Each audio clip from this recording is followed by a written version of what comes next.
Using the lesson activity enables a teacher to deliver content and/or practice activities in interesting and flexible ways. A teacher can use the lesson to create a linear set of content pages or instructional activities that offer a variety of paths or options for the learner.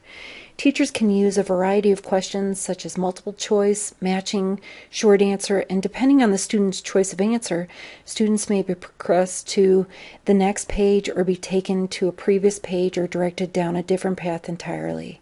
A lesson also may be graded. Lessons may be used for self-directed learning of a new topic, for scenarios or simulations / decision-making exercises, for differentiated revision with different sets of revision questions depending upon answers given to the initial questions. Okay, let's add a lesson. When you're adding a lesson, it's a way of putting in pages and then questions and then allowing students to kind of go through things in a linear fashion. So let's take a look at that. So we start out kind of setting up how we want students to go through this first, and then we add the content after. So we're going to click on Add.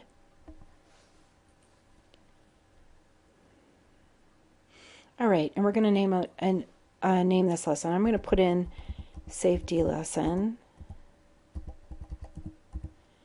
All right, and if you had a time limit that you wanted them to work on, you could enable that. You'd have to click it first and then put in the time. Also, if you had a set of dates that you wanted to enable, so let's say it's available now until the 13th, and then how many answers. Now, if you are going to give them multiple choice questions at the end, you want to use like 4 because it's A, B, C, D. If you're just going to do true, false, then you're going to want to do 2 because that's just 2 answers. So really this is just the maximum number of answers for each question that you're going to use. If you're going to do a mix of multiple choice and true, false, then you want to use 4 or 5 if you have 5, whatever it might be. Grades for this lesson, you could put that in, and again, categories for that kind of lesson. Now, if you want somebody to be able to go through it and do it as a practice first, you can choose yes for a practice lesson. Also for custom scoring says that you're going to give each answer a numerical point value, and that's usually what you do on a type of quiz. Retakes allowed, I'm going to say yes for that because if I were doing a safety course, I'd want them to take it as many times as they needed to be able to get through it. But that doesn't mean you want that. Handling of retakes, I'm going to say I want the maximum grade because I want them to get 100%, but you could also use the mean. And then you could say what your ongoing score is down here, but I'm going to say no for that. Am I going to allow the student to review it? No, I'm going to say no, but you could allow them to review what they had gotten wrong. Also provide an option to try a question again. I'm going to say no because I want them to go back to the beginning and start over again here, but you could have them do it for each question. And then a maximum number of attempts for this, I'm going to just say 10. Display default feedback. If you want to give them feedback in there, you could say yes for this.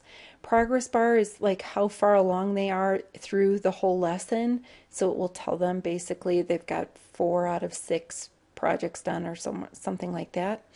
Also on this left menu, if you want to put in a list of pages that you have left, you could do that, so somebody could have like a little menu to click back to. If you want files to pop up, you can put them here. Also, if you had something like they couldn't start this lesson until they finished the one before this, you could have this lesson dependent upon them passing the quiz before it or the lesson before it. So you could, if you had another lesson, choose another lesson here for that. Again, it could be dependent upon whether they spent 15 minutes in this lesson or not, or you could say whether they got 99%, then they can go on. Once you're ready, go ahead and say save and return, and then I'll show you how we kind of add in content afterwards. So we're going to come back down and click on the safety lesson, and now it says, hey, what would you like to do first? Do you want to import questions? So if you had a list of questions you could import, you could do that. You can add a cluster or a content page. So if you wanted to show them some information first or some training, I might use this to show a video for the safety training and then add a question page afterwards so that they take a quiz after they're done. So that's kind of how you would use this, this tool.